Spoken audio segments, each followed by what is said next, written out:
بسم اللہ الرحمن الرحیم۔ السلام علیکم۔ احد کی لڑائی میں جو کافر مارے گئے تھے ان کے عزیزوں میں انتقام کا جوش زوروں پر تھا۔ سلافہ نے جس کے 2 بیٹے اس لڑائی میں مارے گئے تھے منت مانی تھی کہ اگر عاصم رضی اللہ تعالی عنہ کا جنہوں نے اس کے بیٹوں کو قتل کیا تھا سر ہاتھ آ جائے تو ان کی کھوپڑی میں شراب پیوں گی۔ اس لیے اس نے اعلان کیا تھا کہ جو عاصم رضی اللہ عنہ کا سر لائے گا اس کو 100 اونٹ انعام دوں گی۔ سفیان بن خالد کو اس لالچ نے آمادہ کیا کہ وہ ان کا سر لانے کی کوشش کرے، چنانچہ اس نے عزل اور قارہ کے چند آدمیوں کو مدینہ منورہ بھیجا۔ ان لوگوں نے اپنے آپ کو مسلمان ظاہر کیا اور حضور اقدس صلی اللہ علیہ وآلہ وسلم سے تعلیم و تبلیغ کے لیے اپنے ساتھ چند حضرات کو بھیجنے کی درخواست کی، اور حضرت عاصم رضی اللہ تعالی عنہ کو بھی ساتھ بھیجنے کی درخواست کی کہ ان کا وعد پسندیدہ بتلایا۔ چنانچہ حضور اقدس صلی اللہ علیہ وآلہ وسلم نے 10 آدمیوں کو اور بعض روایات میں 6 آدمیوں کو ان کے ساتھ روانہ کر دیا، جن میں حضرت عاصم رضی اللہ تعالی عنہ بھی تھے۔ راستے میں جا کر ان لے جانے والوں نے بدعہدی کی اور دشمنوں کو مقابلے کے لیے بلایا، جو 200 آدمی تھے، اور ان میں سے 100 آدمی بہت مشہور تیر انداز تھے۔ بعض روایات میں ہے کہ حضور اقدس صلی اللہ علیہ وآلہ وسلم نے ان حضرات کو مکہ والوں کی خبر لانے کے لیے بھیجا تھا۔ راستے میں بنو لحیان کے 200 آدمیوں سے مقابلہ ہوا۔ یہ مختصر جماعت 2 آدمیوں کی یا 6 آدمیوں کی یہ حالت دیکھ کر ایک پہاڑی پر جس کا نام فدفد تھا چڑھ گئی۔ کفار نے کہا کہ ہم تمہارے خون سے اپنی زمین رنگنا نہیں چاہتے، صرف اہل مکہ سے تمہارے بدلے میں کچھ مال لینا چاہتے ہیں، تم ہمارے ساتھ آ جاؤ، ہم تم کو قتل نہ کریں گے۔ مگر انہوں نے کہا کہ ہم کافر کے عہد میں آنا نہیں چاہتے، اور ترکش سے تیر نکال کر مقابلہ کیا۔ جب تیر ختم ہو گئے تو نیزوں سے مقابلہ کیا۔ حضرت عاصم رضی اللہ تعالی عنہ نے ساتھیوں سے جوش میں کہا کہ تم سے دھوکہ کیا گیا، مگر گھبرانے کی بات نہیں، شہادت کو غنیمت سمجھو، تمہارا محبوب تمہارے ساتھ ہے اور جنت کی حوریں تمہاری منتظر ہیں۔ یہ کہہ کر جوش سے مقابلہ کیا، اور جب نیزہ بھی ٹوٹ گیا تو تلوار سے مقابلہ کیا۔ مقابلوں کا مجمع کثیر تھا۔ آخر شہید ہو گئے اور دعا کی کہ یا اللہ اپنے رسول صلی اللہ علیہ وآلہ وسلم کو ہمارے قصے کی خبر کر دے۔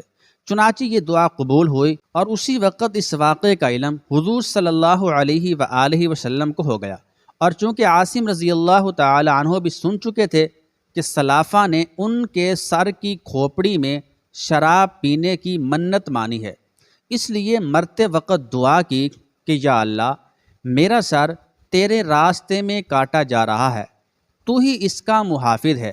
یہ دعا بھی قبول ہوئی، اور شہادت کے بعد جب کافروں نے سر کاٹنے کا ارادہ کیا تو اللہ تعالیٰ نے شہد کی مکھیوں کا اور بعض روایتوں میں بھیڑوں کا ایک غول بھیج دیا، جنہوں نے ان کے بدن کو چاروں طرف سے گھیر لیا۔ کافروں کو خیال تھا کہ رات کے وقت جب یہ اٹھ جائیں گی تو سر کاٹ لیں گے، مگر رات کو ایک بارش کی رو آئی اور ان کی ناش کو بہا کر لے گئی۔ اسی طرح 7 آدمی یا 3 آدمی شہید ہو گئے، غرض 3 آدمی باقی رہ گئے۔ حضرت خبیب رضی اللہ تعالی عنہ، حضرت زید بن دثنہ رضی اللہ تعالی عنہ، اور حضرت عبداللہ بن طارق رضی اللہ تعالی عنہ، ان تینوں حضرات سے پھر انہوں نے عہد و پیمان کیا کہ تم نیچے آ جاؤ، ہم تم سے بدعہدی نہیں کریں گے۔ یہ تینوں حضرات نیچے اتر آئے، اور نیچے اترنے پر کفار نے ان کی کمانوں کی تانت اتار کر ان کی مشقیں باندھ دیں۔ حضرت عبداللہ بن طارق رضی اللہ تعالی عنہ نے فرمایا کہ یہ پہلی بدعہدی ہے، یہ پہلی وعدہ خلافی ہے، میں تمہارے ساتھ ہرگز نہ جاؤں گا۔ ان شہید ہونے والوں کا اقتداء ہی مجھے پسند ہے۔ انہوں نے زبردستی ان کو کھینچنا چاہا، مگر یہ نہ ٹلے تو ان لوگوں نے ان کو بھی شہید کر دیا۔ صرف 2 حضرات ان کے ساتھ رہے جن کو لے جا کر ان لوگوں نے مکہ والوں کے ہاتھ فروخت کر دیا۔ ایک حضرت زید بن دثنہ رضی اللہ تعالی عنہ جن کو صفوان بن امیہ نے 50 اونٹ کے بدلے میں خریدا تاکہ اپنے باپ امیہ کے بدلے میں قتل کرے، اور دوسرے حضرت خبیب رضی اللہ تعالی عنہ جن کو حجیر بن ابی احاب نے 100 اونٹ کے بدلے میں خریدا تاکہ اپنے باپ کے بدلے میں ان کو قتل کرے۔ بخاری شریف کی روایت ہے کہ حارث بن عامر کی اولاد نے خریدا کہ انہوں نے بدر میں حارث کو قتل کیا تھا۔ صفوان نے تو اپنے قیدی حضرت زید رضی اللہ تعالی عنہ کو فوراً ہی حرم سے باہر اپنے غلام کے ہاتھ بھیج دیا کہ قتل کر دیے جائیں۔ ان کا تماشا دیکھنے کے لیے اور بھی بہت سے لوگ جمع ہوئے جن میں ابو سفیان بھی تھا۔ اس نے حضرت زید رضی اللہ تعالی عنہ سے شہادت کے وقت پوچھا کہ اے زید رضی اللہ تعالی عنہ، تجھ کو خدا کی قسم سچ سچ بتانا، سچ کہنا، کیا تجھ کو پسند ہے کہ محمد رسول اللہ صلی اللہ علیہ وآلہ وسلم کی گردن تیرے بدلے میں مار دی جائے اور تجھ کو چھوڑ دیا جائے کہ اپنے اہل و عیال میں خوش و خرم رہے؟